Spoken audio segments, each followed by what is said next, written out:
കണ്ണൂർ പുതിയ തെരുവിൽ ഓവുചാലിന്റെ ഇരുമ്പ് ഗ്രില്ലിൽ കാൽ കുടുങ്ങിയ വയോധികന് രക്ഷകരായ അഗ്നിരക്ഷാസേന. തമിഴ്നാട് സ്വദേശി മൂർത്തിയുടെ കാലാണ് ഗ്രില്ലിനിടയിൽ കുടുങ്ങിയത്. ആ ദൃശ്യങ്ങളിലേക്ക് ആദ്യം.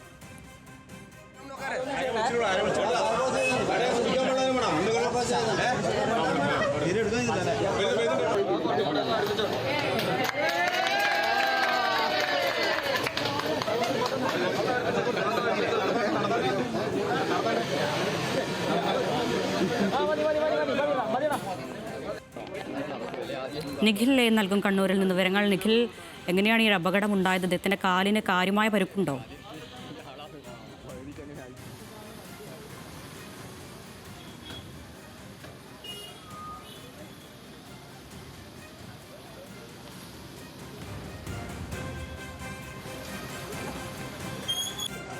നിഖിൽ, കേൾക്കാമോ?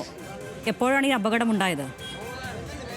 ഇന്ന് വൈകിട്ട് 6 മണിയോടുകൂടിയാണ് ഇത്തരത്തിലൊരു സംഭവം നടക്കുന്നത്. ഏതായാലും ഏറ്റവും ആശ്വാസകരമായ കാര്യം, ഇങ്ങനൊരു അപകടത്തിൽ പെട്ടിട്ട് മൂർത്തിയുടെ കാലിന് ഒരു പരിക്ക് പറ്റുന്ന സാഹചര്യം ഉണ്ടായിട്ടില്ല എന്നുള്ളത് തന്നെയാണ്. ഈ കോൺക്രീറ്റ് റോഡായിരുന്നു പുതിയതൊരു മാർക്കറ്റിന് സമീപത്തെ. ഈ റോഡിലൂടെയുള്ള വെള്ളം അത് ഓവുചാലിലേക്ക് ഒഴുകുന്നതിന് വേണ്ടി റോഡിൽ ചെറിയൊരു ഓപ്പണിംഗ് ഉണ്ടായിരുന്നു. ആ ഓപ്പണിംഗ് മൂടുന്നതിന് വേണ്ടി GI പൈപ്പുകളായിരുന്നു സ്ഥാപിച്ചിരുന്നത്. ഈ GI പൈപ്പുകൾക്കിടയിലാണ് മൂർത്തിയുടെ കാല് കുടുങ്ങിപ്പോയത്.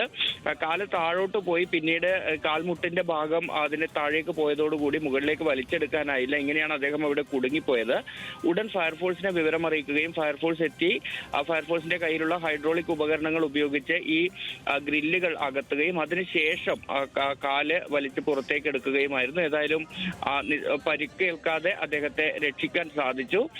പിന്നീട് ഫയർഫോഴ്സ് അത് പഴയ പടിയാക്കിയാണ് മടങ്ങി പോയിരിക്കുന്നത്. ഏതായാലും നാട്ടുകാരുടെ അഭിപ്രായത്തിൽ ഇതിന് ക്രോസ് ആയി കുറച്ച് കമ്പികൾ കൂടി അവിടെ സ്ഥാപിക്കണം എന്ന ഒരു അഭിപ്രായം കൂടി നാട്ടുകാർ ഈ ഒരു അപകടത്തിന്റെ പശ്ചാത്തലത്തിൽ ഉയർത്തുന്നുണ്ട്. അതാണ്, ഇനിയും സമാനമായ അപകടങ്ങൾ ഉണ്ടാവാതിരിക്കാനുള്ള നടപടി സ്വീകരിക്കുമെന്നാണ് നാട്ടുകാരുടെ ആവശ്യം. നിഖിൽ അളവൂരാണ് വിശദാംശങ്ങൾ നൽകിയത്.